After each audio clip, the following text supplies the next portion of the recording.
Sebagian orang, misalnya suku Andaman yang tinggal di Teluk Benggala, menganggap benda ini seperti obor terbakar yang dilempar roh penjaga hutan ke langit.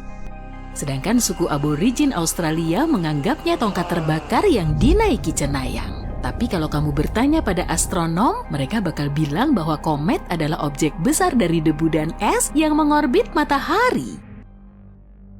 Salah satu benda langit paling terkenal bisa dibilang adalah komet Halley. Komet ini memberi dampak besar pada sejarah dan pemahaman kita akan bintang jatuh yang misterius ini. Misalnya saja, saat melintasi bumi pada Agustus 1835, komet Halley dianggap jadi penyebab kebakaran kota New York yang terjadi beberapa malam. Pada saat yang sama, suku Seminole di Florida melihat ekor panjang komet ini dan yakin bahwa itu menandai hari mereka kehilangan kemerdekaan.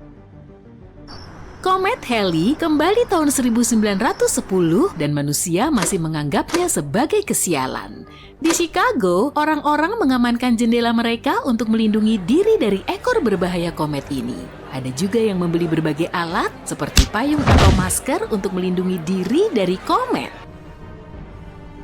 Tapi, apa sih yang bikin benda langit ini menarik? Kok bisa benda ini tiba-tiba melintasi bumi sesekali? Dan apa iya benda ini berbahaya? Halley adalah komet periodik. Komet ini terlihat di bumi setiap 75 tahun. Memang jarang, tapi orang yang beruntung bisa melihatnya 2 kali seumur hidup mereka. Komet ini terakhir melintasi bumi tahun 1986 dan diprediksi kembali tahun 2061. Meskipun tahu jadwalnya, orbit komet ini nggak bisa diprediksi pasti, sebagian karena proses kimia yang terjadi di dalam komet. Orbit Halley juga mungkin berubah karena interaksi dengan planet lain dan benda langit di tata surya. Nama resmi komet ini adalah 1P/Halley, dinamai dari astronom Inggris Edmund Halley. Dialah yang mempelajari laporan komet yang mendekati bumi tahun 1531, 1607, dan 1682. Berdasarkan perhitungannya, dia menyimpulkan 3 peristiwa ini berasal dari komet yang sama yang terus kembali. Dia juga memprediksi kemunculan komet ini tahun 1758. Penemuan Halley menunjukkan beberapa komet seperti komet ini mengorbit matahari, tapi perjalanannya nggak bundar. Kalau dilihat dalam 2 dimensi, orbit Halley mirip kawat elips yang teruntai dari matahari. Sayangnya, Halley nggak sempat melihat prediksinya yang terbukti benar, tapi nama komet itu diambil dari namanya. Menurut Badan Antariksa Eropa, komet Halley pertama kali terlihat pada 30 Maret tahun 239 sebelum Masehi. Para astronom Asia mencatatnya di sejarah Saichi dan Wenxian Tangkao. Tapi sebuah penelitian lain menyebutkan bahwa kita mungkin melihat komet ini lebih awal daripada saat itu, yaitu pada zaman Yunani kuno. Banyak tulisan dari masa itu melaporkan sebuah meteor besar yang mendarat di Yunani Utara dan bikin warga lokal bingung. Meteor ini menjadi salah satu tempat wisata paling populer di dunia kuno. Tapi para penulis juga melihat komet di langit pada saat meteor itu jatuh. Mereka juga melaporkan sebuah benda langit aneh terlihat di langit selama 75 hari. Shakespeare menulis tentang komet ini di drama Julius Caesar tahun 1600-an. Dalam karyanya, dia memasukkan frasa tentang komet sebagai pertanda tidak biasa yang dia sebut langit sendiri memadamkan. Bukan Shakespeare saja yang merasakan hubungan dengan benda langit ini. Tahun 1909, penulis Mark Twain bilang, "Aku lahir bertepatan dengan komet Halley tahun 1835. Komet ini datang lagi tahun depan dan aku akan ikut pergi bersamanya." Twain wafat pada 21 April tahun 1910, sehari setelah Halley muncul dari balik sisi jauh matahari. Kita bisa melihat komet ini lebih jelas saat terakhir melintasi bumi tahun 1986. Beberapa pesawat antariksa dikirim ke Halley untuk mengambil sampel komposisi komet ini. Armada pesawat antariksa bernama Armada Halley terbang di dekat Halley, lalu salah satunya memotret inti komet ini untuk pertama kalinya. Kita juga punya teleskop yang lebih canggih untuk melihat komet ini saat melintasi bumi. Berdasarkan penelitian terbaru, komet Halley nggak membahayakan planet kita. Sebagian besar hal buruk yang dikaitkan dengan komet ini cuma rekayasa. Malah, kometlah yang bikin bumi punya kehidupan. Para pakar meyakini di sejarah awal planet kita, tabrakan dengan komet membawa jumlah air yang signifikan. Hal tersebut membantu terbentuknya samudra dan benda-benda langit ini juga memberi kita bahan organik yang diperlukan untuk pembentukan kehidupan. Tapi komet dan asteroid berbeda, gak seperti asteroid, benda langit kecil berbatu yang juga mengorbit matahari. Komet sebagian besar terdiri dari amonia beku, metana atau air, dan komet cuma mengandung sedikit bahan batuan. Karena komposisinya, kadang komet dijuluki bola salju kotor. Komet terdiri dari 4 bagian, inti, koma, awan hidrogen, dan ekor ion. Tapi hampir seluruh massa komet terpusat di intinya. Ada lebih dari 3.000 komet yang kita tahu, tapi menurut astronom mungkin ada 1 miliar komet di tata surya. Komet yang cukup terang sampai terlihat dari bumi tanpa bantuan teleskop disebut Great Comet. Satu Great Comet kira-kira bisa terlihat setiap 10 tahun. Orang-orang sudah melihat komet lain selama ribuan tahun, tapi saintis menyimpulkan karena komet melepaskan banyak materi setiap kali mengorbit ke dekat matahari, umur mereka mungkin cuma ribuan tahun. Kalau dibandingkan dengan umur tata surya, yaitu 4,6 miliar tahun, umur komet cenderung pendek. Karena benda langit ini masih ada di tata surya saat ini, pasti ada sumbernya kan? Kalau enggak, semua komet pasti sudah lama hilang. Satu lagi komet terkenal bernama Hale-Bopp. Komet ini terlihat dekat banget dengan bumi pada Januari 1997.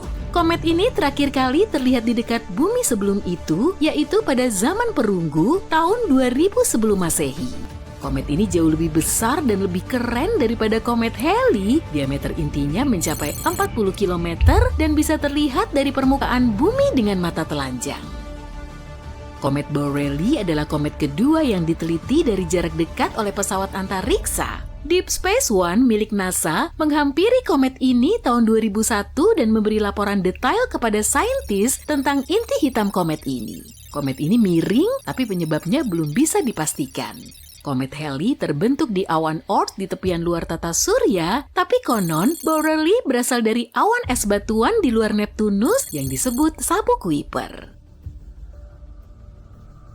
Komet Hyakutake memberi kita pertunjukan keren saat melintas pada jarak 15 juta kilometer dari bumi pada Maret 1996. Komet ini seperti cipratan biru es dengan ekor gas pudar. Komet ini membuat astronom takjub karena menghasilkan sinar X 100 kali lebih kuat daripada yang diprediksi saintis. Pesawat antariksa Ulysses melewati ekor Hyakutake pada Mei 1996 dan melaporkan bahwa panjang ekor komet ini setidaknya 570 juta kilometer. Itu 2 kali ukuran ekor komet lain. Komet Wild 2 diteliti pesawat antariksa Stardust NASA tahun 2004. Wahana ini berhasil terbang dalam jarak 236 km dari inti Wild 2 dan memberi kita beberapa foto komet terbaik. Dari Stardust juga, kita pertama kali dapat sampel partikel debu komet. Kargo berharga ini kembali ke bumi pada Januari 2006.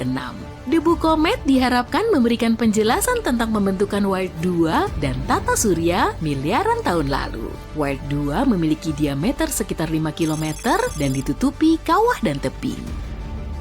Di sebuah sistem bintang yang sangat jauh, tepatnya 2.600 tahun cahaya dari bumi, ada sebuah eksoplanet bernama Kepler 1658b.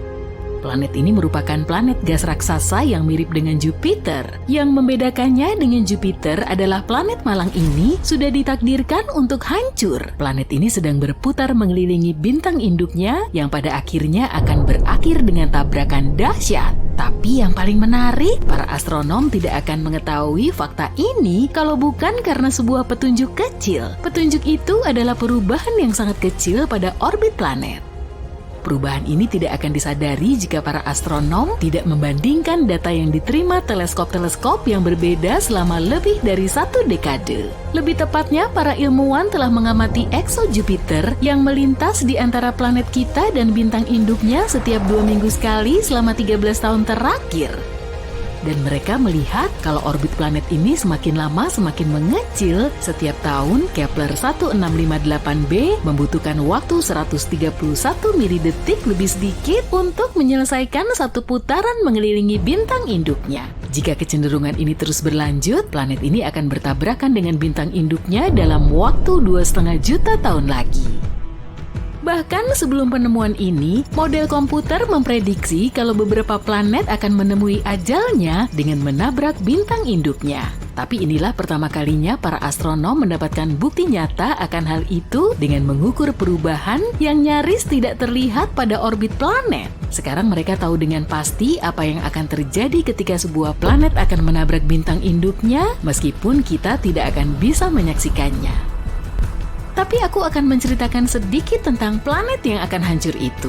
Planet ini ditemukan oleh teleskop antariksa Kepler milik NASA yang sudah tidak aktif lagi. Teleskop ini diluncurkan pada tahun 2009 dan misinya adalah menemukan planet yang mengorbit bintang lain alias eksoplanet. Dan eksoplanet pertama yang ditemukan teleskop Kepler adalah planet gas raksasa yang sedang kita bicarakan. Tapi para astronom membutuhkan waktu sekitar 1 dekade untuk memastikan kalau objek tersebut memang sebuah eksoplanet. Dunia ini seperti versi Jupiter yang lebih padat. Coba aja ambil 6 materi setara Jupiter, gulung menjadi bola yang lebarnya 1,1 kali lebih besar, dan begitulah ukurannya. Planet ini terkunci pasang surut pada bintang induknya, yang berarti planet ini membuat satu putaran penuh setiap kali menyelesaikan satu putaran mengelilingi bintang. Akibatnya sisi yang sama dari planet gas raksasa ini selalu menghadap ke arah bintang. Ini sama dengan apa yang terjadi pada bulan. Satelit alami kita ini terkunci pasang surut terhadap bumi, itulah sebabnya kita hanya bisa melihat separuh permukaannya. Nah, apa yang membuat ekso Jupiter jatuh ke dalam bintang induknya? Proses yang sama yang mendorong bulan menjauhi bumi. Ketika bulan mengorbit planet atau planet mengorbit bintang, gaya gravitasi keduanya berinteraksi dan saling tarik-menarik. Itulah yang menyebabkan terjadinya pasang surut di bumi. Tarikan ini melepaskan sejumlah energi. Energi ini bisa membuat suatu objek makin cepat atau lambat. Pada kasus pertama, benda angkasa akan bergerak lebih tinggi. Di kasus yang kedua, benda itu akan bergerak lebih rendah. Dan inilah yang terjadi pada raksasa gas, masa bintang induknya 1,5 kali masa matahari. Jadi nggak heran kalau gaya pasang surutnya secara bertahap memperlambat gerakan planet ini, membuatnya jatuh ke dalam. Ini semua terdengar agak tragis, tapi tabrakan yang berpotensi terjadi ini bukanlah hal yang paling aneh yang pernah terjadi di luar angkasa. Yuk kita lihat yang lainnya. Sebagai contoh, Betelgeuse si raksasa merah di rasi bintang Orion mulai meredup pada tahun 2019. Hal ini membingungkan para astronom. Pada saat itu bintang tersebut sudah membesar, dan jika bintang ini menggantikan matahari, permukaan luarnya akan menyebar jauh di luar orbit Jupiter. Kemudian Betelgeuse menjadi lebih redup pada musim gugur 2019. Proses ini terus berlanjut sampai bulan Februari 2020. Perubahannya bisa dilihat dengan mata telanjang. Gak heran daya terang si bintang meredup hingga 2/3-nya. Saat itu para astronom yakin Betelgeuse akan meledak menjadi supernova. Mereka terus mengamati bintang tersebut. Tapi gak disangka bintang itu kembali ke keterangannya yang biasa. Berkat teleskop Hubble, para ilmuwan tahu kalau bintang itu telah melontarkan sebagian materinya, dan ini menghalangi sebagian cahayanya. Bagaimana dengan eksoplanet permen kapas? Ini adalah planet-planet khusus di luar tata surya. Planet-planet ini juga disebut super puff, massa jenisnya rendah sekali, makanya planet-planet tersebut tampak ringan dan mengembang. Tapi meskipun tampak seperti camilan di taman hiburan, planet-planet seperti itu sangatlah besar. Kalau dipikir-pikir, para ilmuwan sering menemukan hal-hal aneh di luar angkasa. Beberapa di antaranya tampak seperti gumpalan kabur, tapi ada satu jenis gumpalan yang tidak tampak seperti benda angkasa lainnya. Lingkaran radio ganjil hanya bisa dilihat dengan teleskop radio. Gumpalan-gumpalan itu bisa jadi merupakan sisa-sisa supernova, tapi ada juga astronom yang berpendapat kalau gumpalan-gumpalan itu merupakan lubang cacing. Lubang cacing adalah terowongan hipotesis antara dua titik yang sangat jauh di ruang angkasa. Misi Juno melihat sesuatu yang aneh di atmosfer bagian atas Jupiter. Fenomena yang tidak biasa itu adalah sprite biru dan elf yang berputar-putar di atas permukaan planet. Ini adalah dua jenis kilatan cahaya terang yang muncul dalam waktu singkat, hanya dalam hitungan milidetik. Keduanya memanjang ke atas dan ke bawah permukaan planet. Di bumi, kilatan semacam itu biasanya terjadi pada ketinggian 96 km di atas badai petir.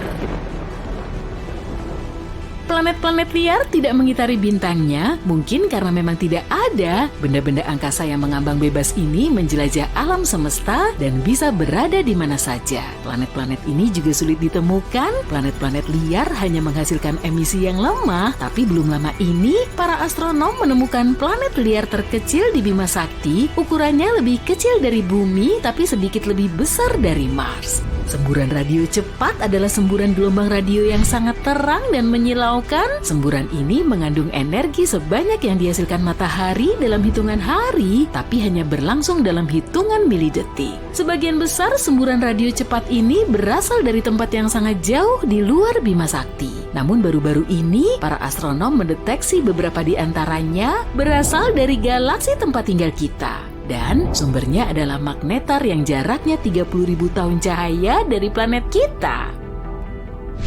Jika memang ada, pasta nuklir merupakan materi terkuat di alam semesta. Terbentuk dari sisa-sisa bintang yang telah padam, materi ini akan tertekan menjadi materi yang kusut seperti spaghetti. Pasta nuklir bisa hancur, tapi dengan memberikan 10 miliar kali tekanan yang dibutuhkan untuk menghancurkan baja.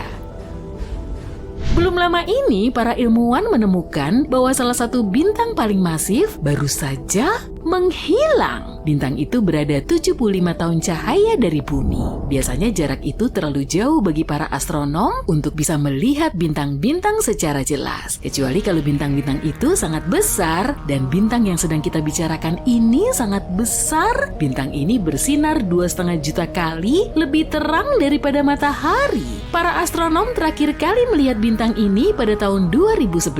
Mereka memutuskan untuk memeriksanya lebih jauh beberapa tahun kemudian, tapi sudah terlambat. Bintang itu sudah lenyap. Bintang-bintang masif seperti itu biasanya meledak dalam supernova yang sangat terang. Tapi para astronom tidak melihat hal seperti itu dalam kasus ini. Ada teori yang mengatakan kalau bintang itu runtuh menjadi lubang hitam tanpa memicu supernova terlebih dahulu. Supernova memang bisa terjadi pada bintang-bintang yang mendekati akhir hidupnya, tapi sangat jarang terjadi. Kita tahu ada lubang hitam dan mungkin juga ada lubang hitam mini, meskipun keberadaannya belum terbukti. Tidak seperti saudara-saudaranya yang masif, lubang hitam mini yang hipotetis bisa jadi sangat kecil, tidak lebih besar dari sebuah atom. Masanya bisa bervariasi. Wah, langitnya cantik banget. Sepanjang sejarah, manusia telah mencari-cari kehidupan antar bintang dan planet di dekat bumi. Tapi rupanya, ruang angkasa juga punya mata. Peradaban nun jauh di sana kemungkinan sedang mengawasi bumi. Dan kita memang gak tahu pasti kebenarannya sih. Tapi menurut klaim para saintis, minimal ada 29 planet jauh yang penghuninya sedang mengawasi kita.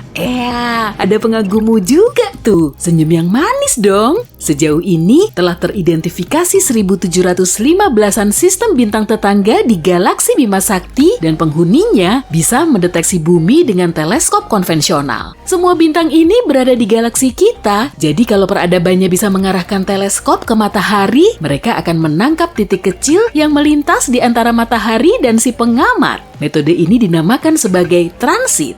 Biasanya transit digunakan untuk mendeteksi planet dalam astronomi. Kita juga bisa loh mengamati fenomena ini dari rumah secara langsung cuma dengan teleskop. Arahin aja teleskopnya ke matahari, kemudian tunggu tunggu, ada Merkurius tuh. Planet yang paling dekat dengan matahari ini cuma kelihatan sebagai titik kecil. Proses transit Merkurius bisa berlangsung minimal selama 5 jam. Dan fenomena ini bisa terjadi sampai 14 kali dalam seabad. Transit berikutnya diperkirakan akan berlangsung pada tanggal 13 November 2032. Catat di kalendermu ya, biar kamu nggak ketinggalan. Kita juga bisa melihat Venus, planet kedua dari matahari. Tapi karena jaraknya lebih jauh dari Merkurius, transitnya juga lebih jarang. Terakhir, planet ini teramati pada tahun 2004 dan 2012.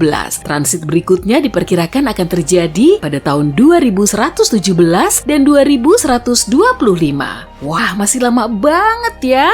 Penghuni sistem bintang ini kemungkinan bisa mengamati bumi. Tapi teleskop jarak jauh punya mekanisme lain. Sebetulnya si pengamat nggak akan bisa mendeteksi titik hitam dengan matahari berada di belakangnya. Teleskop ini akan mengukur kecerahan matahari kita, dan saat posisi bumi mulai berada di antara matahari dan si pengamat, teleskop akan mendeteksi intensitasnya akan menurun karena planet kita menghalangi cahayanya. Saintis dari peradaban di luar bumi kemudian akan mampu memanfaatkan penurunan intensitas cahaya matahari untuk menghitung ukuran planet kita. Tapi dari 1700-an sistem bintang ini, gak semuanya punya kehidupan. Ilmuwan telah memilahnya lagi menjadi 29 planet di dekat sang bintang. Planet ini berpotensi laik huni karena ukurannya kurang lebih sebesar bumi dan berada dalam zona laik huni dari bintang induknya. Berarti jaraknya gak terlalu mepet dan suhunya gak terlalu ngebul untuk mendukung terbentuknya kehidupan. Airnya juga gak langsung menguap karena jaraknya gak terlalu jauh, suhunya juga gak terlalu dingin, dan airnya gak berwujud es. Jadi kita bisa berasumsi kalau di sana ada peradaban, mengingat bahwa air merupakan unsur penting bagi proses terbentuknya kehidupan.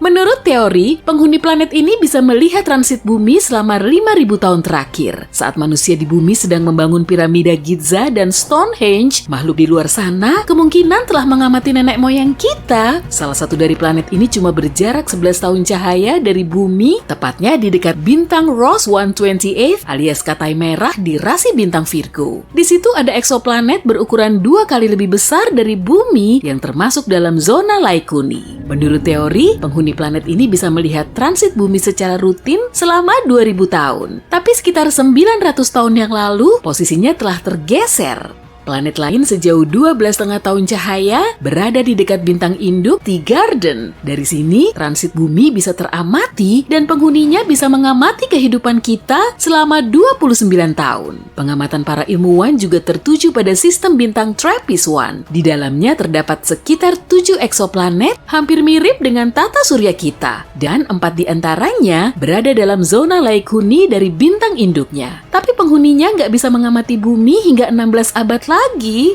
Meski begitu, kita masih bisa nyoba berinteraksi dengan semua planet ini karena jaraknya cukup dekat dan bisa menangkap sinyal radio dari bumi. Gelombang radio bisa menembus ruang angkasa dengan kecepatan cahaya, dan planet kita telah memancarkan sinyal radio secara non-stop sejak tahun 1895. Jadi, bumi kita sangat bising dengan spektrum radionya. Kalau ada planet yang dihuni peradaban cerdas dalam jarak 125 tahun cahaya, sinyal radio kita pasti sudah sampai di tujuan. Tapi masalahnya, kita juga perlu nunggu hampir selama itu untuk mendapat balasannya. Belum lagi, mereka cuma memanfaatkan sinyal radio dalam waktu yang relatif pendek. Saat ini pun, kita lebih banyak memakai Bluetooth dan serat optik daripada radio, kecuali untuk laporan lalu lintas. Lama-lama semua sinyal radio ini juga akan lenyap. Peradaban di luar bumi yang menggunakan komunikasi radio pasti memiliki teknologi maju. Tapi bisa juga kehidupan di luar angkasa sana jauh berlainan dari asumsi kita. Sinyal radio sudah sampai di planet tersebut, tapi penghuninya nggak bisa menerimanya. Dan saat mereka bikin antena untuk menerima sinyal radio kita malah sudah nggak memancarkannya lagi. Meski begitu, para ilmuwan terus berupaya untuk mengirim sinyal radio terenkripsi ke ruang angkasa agar bisa berkomunikasi dengan peradaban di luar bumi. Pada tahun 1974, mereka telah mengirim pesan Arecibo ke medium antar bintang. Kalaupun memang ada peradaban yang memahami pesan itu, mereka akan melihat bentuk kotak seperti ini. Di dalamnya terdapat semua informasi tentang manusia. Yang teratas berisi sistem nomor kita, lalu ada nomor atom, kemudian DNA kita, beserta gambar untainya di bagian bawah. Yang ini gambar manusia, di bawahnya ada gambar tata surya kita. Dan posisi bumi, planet ketiga di tata surya kita, nggak sejajar dengan planet lain. Dengan begini mereka akan tahu kalau pesan ini berasal dari bumi. Di bawahnya terdapat diagram teleskop radio Arecibo. Sebagai alternatif, pesan ke planet nun jauh di sana bisa dikirim melalui surat biasa yang diangkut dengan probe luar angkasa. Metode ini juga sudah dilakukan. Voyager 1 dan Voyager 2 diluncurkan pada tahun 1977 dan masih beroperasi sampai sekarang. Pada tahun 2012, Voyager 1 menjadi objek buatan manusia pertama yang berhasil sampai di medium antar bintang. Voyager 1 terbang ke bintang jauh sambil membawa pesan yang terekam dalam piringan emas. Piringan ini berisi salam dalam 55 bahasa di seluruh dunia. Ada juga musik dari berbagai penjurunya, serta berbagai bunyi-bunyian seperti bunyi lautan, suara manusia, dan suara hewan. Selain itu, ada 116 foto yang termuat di dalamnya, termasuk foto manusia dan lanskap bumi. Gambar tersebut juga memuat informasi soal matahari dan DNA kita. Di wadah piringan itu, terdapat petunjuk beserta jarum untuk memutar rekamannya. Ada juga peta pulsar galaksi kita agar astronom dari peradaban di luar bumi bisa menemukan tata surya kita. Tapi metode seperti ini punya kelemahan utama pada waktu. Voyager 1 akan sampai di destinasi pertamanya, yaitu bintang Gliese 445 dalam waktu 40.000 tahun. Lalu Voyager 2 akan tiba di bintang Rosse 248 dalam waktu 42.000 tahun. Dan selama sekitar 296.000 tahun, Voyager 2 akan melintasi Sirius, bintang paling terang di langit malam. Lama banget!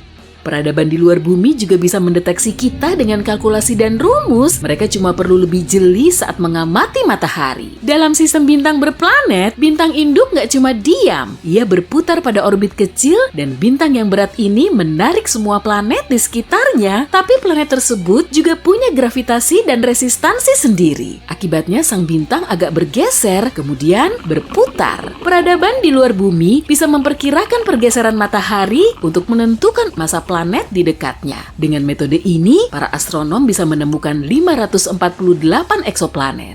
Semisal kita nyoba berkomunikasi dengan eksoplanet di sekitar bintang terdekat kita, Proxima Centauri. Di situ memang ada eksoplanet, tapi radiasi dari bintang induknya bisa menghancurkan semua rupa kehidupan di permukaannya. Kalaupun kita mendapatkan sinyal balasan, komunikasinya akan berlangsung super lelet, bahkan paling lambat sepanjang sejarah karena pengirimannya selama 4,2 tahun. Dan kita perlu nunggu 4,2 tahun lagi untuk dapat balasannya. Baru kemudian kita bisa menindaklanjutinya. Peradaban ini nggak bisa terbang ke luar angkasa, maka kita perlu menjemput bola. Meskipun jarak bintang Proxima Centauri paling dekat dengan tata surya kita, perjalanan ke situ perlu waktu selama 73.000 tahun dengan roket konvensional. Jadi kita perlu bikin wahana antariksa yang bisa ngebut dengan kecepatan cahaya. Itu pun masih nyita waktu sampai 4,2 tahun untuk sampai di tujuan.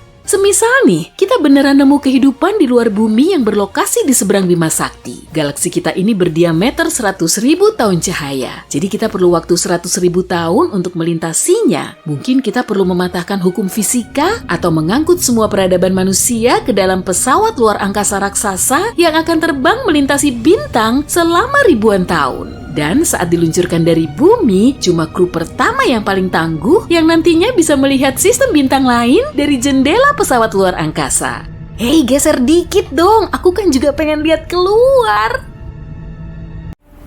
Ada banyak benda luar angkasa di seluruh alam semesta, bintang, planet, satelit, komet, dan asteroid. Tapi benda langit yang paling dekat dengan kita adalah bulan. Bulan udah banyak jadi objek riset, teori, dan bahkan mitos. Sebagai satu-satunya satelit alami dan permanen bumi, bulan masuk urutan 10 besar satelit terbesar di tata surya. Satelit alami bumi ini berada di lengan spiral luar galaksi Bima Sakti. Planet lain di tata surya, misalnya Mars atau Jupiter, punya banyak satelit lain. Yang terbanyak adalah Saturnus dengan 82 satelit. 53 di antaranya punya nama. Mau disebutin satu persatu? Enggak? Oke, lanjut aja. Dengan radius rata-rata 1.737 km, bulan emang bukan satelit terbesar di tata surya, tapi yang terbesar dibandingkan ukuran planet yang dikelilinginya.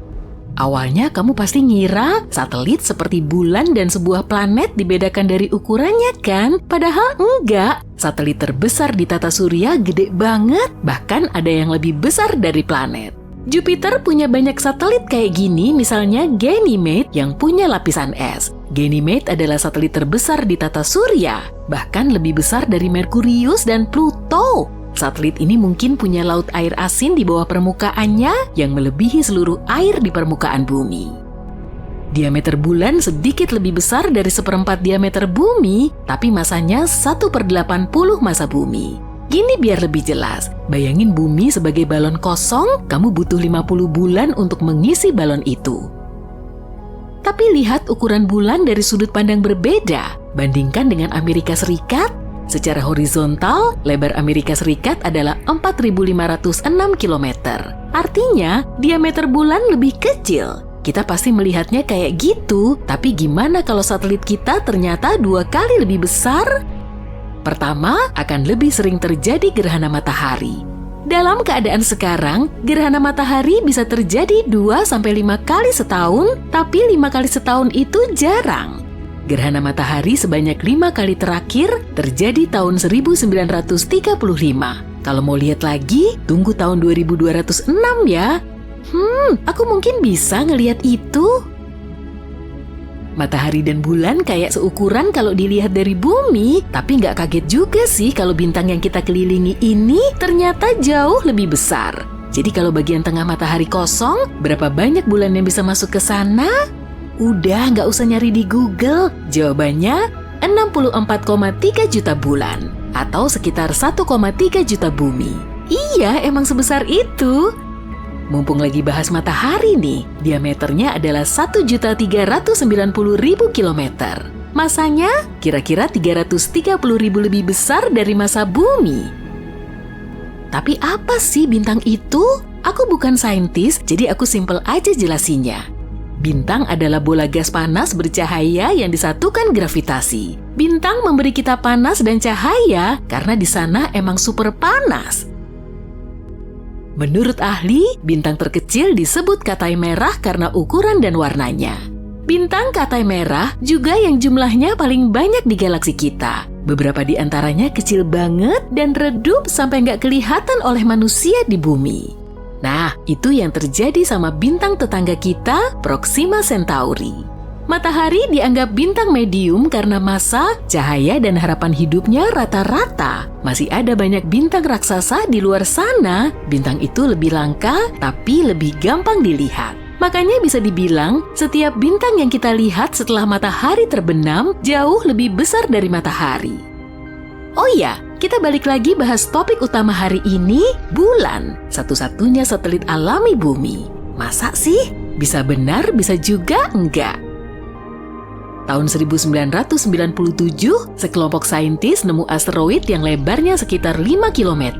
Asteroid ini tertangkap cengkraman gravitasi bumi. Nah, asteroid ini mirip satelit planet kita. Nama asteroid ini Krunya. Asteroid ini butuh 770 tahun untuk mengelilingi bumi. Krunya juga kelihatannya bakal mengitari bumi seenggaknya 5.000 tahun lagi. Bulan juga mulai menjauh dari kita. Tiap tahun, bulan menahan sebagian energi rotasi bumi dan menggunakannya untuk menjauh 4 cm di orbitnya. Kalau data yang ada sekarang benar, waktu bulan terbentuk, jaraknya sekitar 22.530 km dari kita. Jaraknya sekarang rata-rata 385.000 km. Lalu apa yang terjadi saat bulan udah jauh banget? Pastinya nggak ada lagi lagu Moon River, Fly Me to the Moon, How High the Moon. Nggak akan ada pasang surut di laut, dan malam bakal makin gelap. Musim bakal kelihatan beda banget, begitu juga panjang siang hari. Berdasarkan perhitungan sains, peristiwa ini bakal terjadi 50 miliar tahun lagi. Jadi nggak usah buru-buru nimbun senter ya, kecuali kalau kamu emang suka koleksi aja. Nah, ada lagi yang bikin khawatir nih. Matahari semakin terang 10% setiap 1 miliar tahun. Nggak usah dihitung, tapi singkatnya, mungkin aja jauh sebelum bumi ditinggalkan bulan, matahari udah melahap keduanya. Ya ampun, serem banget. Tapi hey, kenapa planet disebut planet dan kenapa bulan bukan termasuk planet? Bulan emang lebih besar daripada beberapa benda lain di tata surya, yaitu planet. Gini, planet adalah benda langit yang melakukan 3 hal. Mengorbit bintangnya, bukan yang lain. Cukup besar untuk berbentuk bulat karena gravitasinya. Terakhir, punya kekuatan untuk menangkal debu atau puing di orbitnya saat mengelilingi matahari. Jadi kita menerima fakta kalau bulan nggak mengorbit matahari, tapi nggak benar-benar mengorbit bumi juga sih. Keduanya mengorbit suatu titik yang ada di tengah-tengahnya, yaitu barycenter. Letaknya sekitar 1.600 km di bawah permukaan bumi, tapi masih 4.800 km dari pusat planet kita. Karena barycenter ini terletak di bawah permukaan bumi, kita nggak menganggap bulan sebagai planet. Biar jadi planet, ukuran bulan harus sepertiga lebih besar atau jaraknya harus sepertiga lebih jauh agar barycenternya nggak tergantung sama permukaan bumi. Bulan emang punya ciri-ciri lain yang mirip planet, makanya benda langit ini spesial di tata surya kita. Pertama, bulan punya kerak, mantel, dan inti. Geologinya juga aktif dengan peristiwa seperti gempa bumi. Iya bener, namanya gempa bulan. Hei, apalagi yang ada di bulan ya? Ayo lanjut penjelajahan luar angkasa kita. Tunggu, gak kedengeran ya? Emang gak bakal bisa karena luar angkasa benar-benar hening. Gak ada atmosfer di luar angkasa, jadi suara gak punya medium atau jalan untuk merambat. Duh, jangan deket-deket Venus deh kalau mau menjelajah luar angkasa. Venus adalah planet terpanas di tata surya. Suhu permukaan rata-ratanya sekitar 450 derajat Celcius. Pasti karena itu planet yang paling dekat ke matahari kan? Salah! Kalau gitu yang paling panas adalah planet yang paling dekat ke matahari, yaitu Merkurius. Itu juga salah, karena planet ini nggak punya atmosfer untuk mengatur suhu, fluktuasi di planet ini lebih besar. Kalender kamu juga bakal kacau di Venus karena 1 hari di permukaannya sama dengan 1 tahun di bumi. Soalnya rotasi Venus pada porosnya lambat banget, butuh 243 hari bumi untuk menyelesaikan harinya. Kalau kamu mau mampir ke Mars, hati-hati sama sunset biru di sana ya. Menurut pakar NASA, ada debu halus yang bikin warna biru di dekat bagian langit matahari jadi jauh lebih kelihatan di Mars. Ada yang suka berlian? Yuk berangkat, karena ada planet yang terdiri dari berlian. Ukurannya 2 kali ukuran bumi, konon planet itu sebagian besar dilapisi grafit dan berlian. Harga pakaian luar angkasa sekitar $12 juta atau 170 miliar rupiah. Tapi itu bakal keganti kalau kita pergi ke planet itu kan? Kalau kamu nggak mau menjelajah luar angkasa dan lebih suka tinggal di bumi, ada kabar baik nih. Ada lebih banyak pohon di bumi daripada bintang di galaksi kita Bima Sakti. Kita tahu ada sekitar 3 triliun pohon di bumi dan sekitar 100-400 miliar bintang di galaksi. Apa jadinya kalau planet kita terbagi 2? Satu planet berisi daratan semua dan satu lagi air? Apa kita bisa hidup di sana? Gimana caranya? Nah, kamu beruntung banget karena aku bakal menjawab pertanyaan itu sekarang. Bayangkan bumi dibagi jadi 2 planet dengan 1 orbit. Oke, sebut saja planet ini batuan dan air. Iya, emang gak kreatif banget. Lanjut ya, kita mulai dengan batuan karena lebih gampang dibayangkan.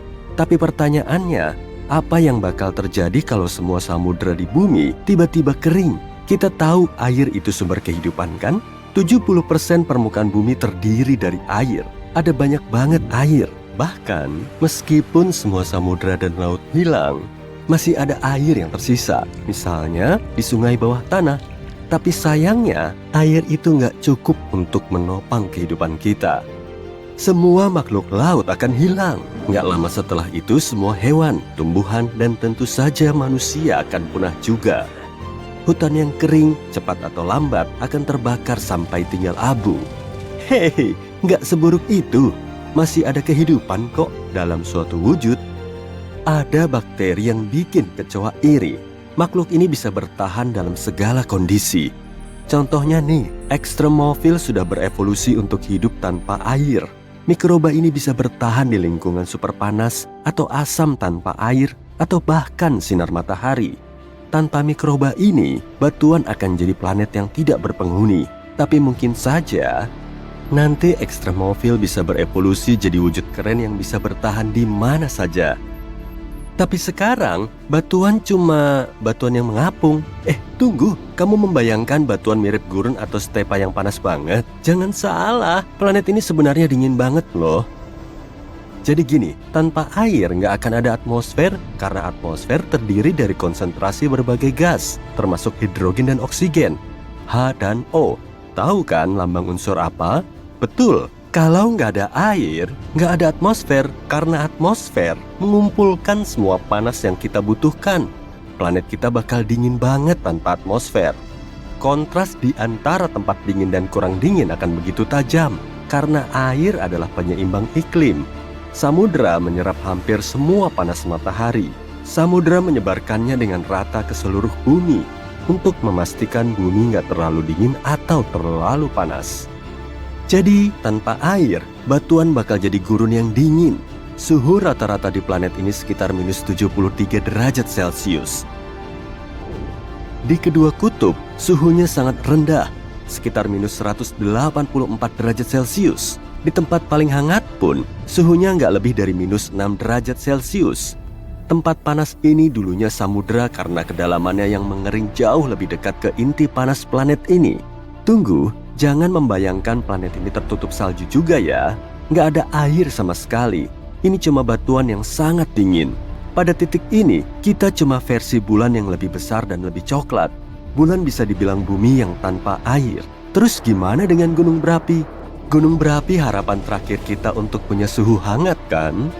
Sayangnya, aktivitas gunung berapi menurun karena kurang air.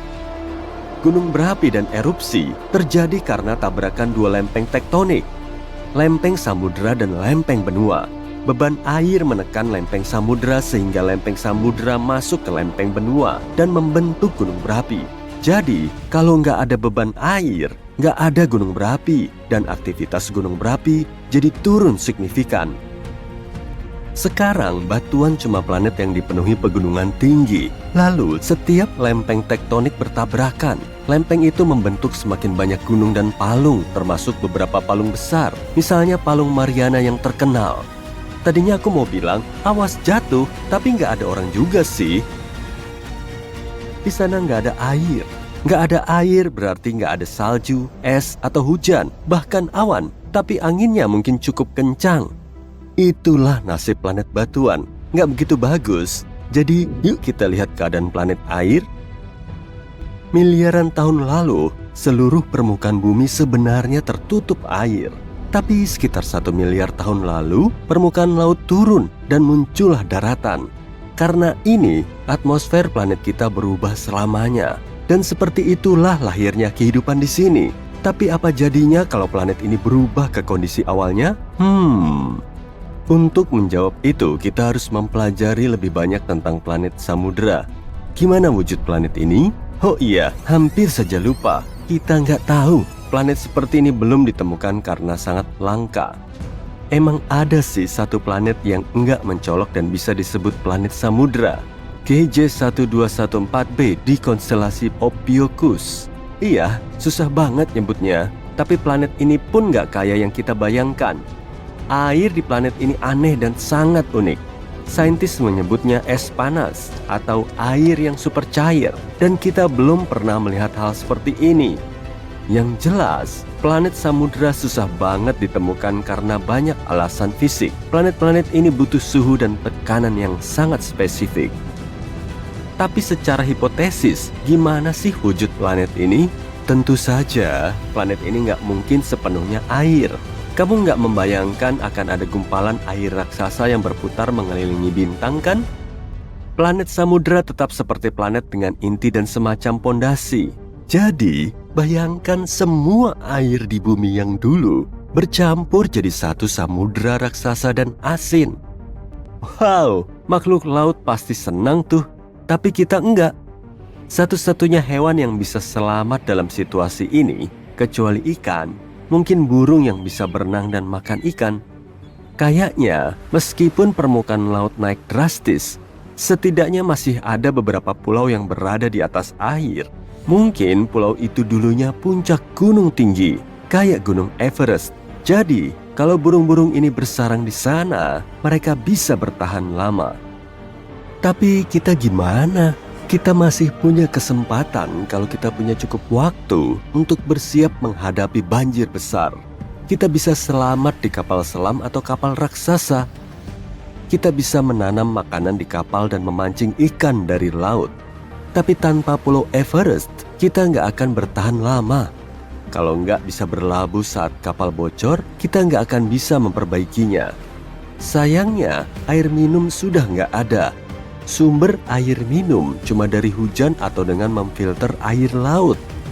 Tapi tetap harus ditampung kan? Wadah air ini bakal memakan tempat dan sangat berat.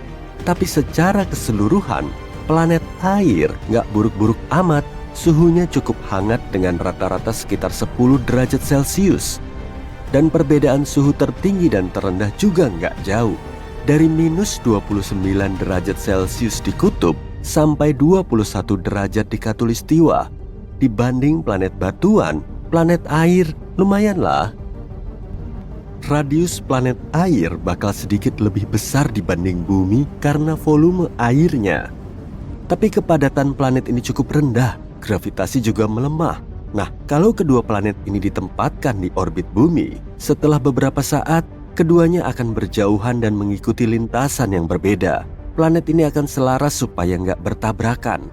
Di salah satu planet ini, 1 tahun akan berlangsung selama 12 bulan. Tapi di planet satu lagi, cuma 10 atau 11 bulan. Ya, begitulah. Ada fakta seru nih. Semua ini bisa betulan terjadi nanti. Pertama, kerak bumi semakin tipis. Hei, aku suka kerak tipis, tapi bukan kerak bumi juga sih. Jadi, suatu hari, air bisa membanjiri seluruh daratan.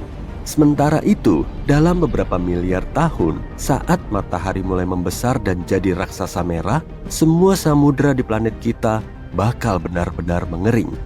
Oke, tarik napas dan lupakan dulu itu. Sudah cukup cerita seramnya. Nggak perlu khawatir dengan peristiwa yang masih lama. Kalau hari ini saja aku masih pusing karena dompetku hilang. Kayaknya tadi di sini.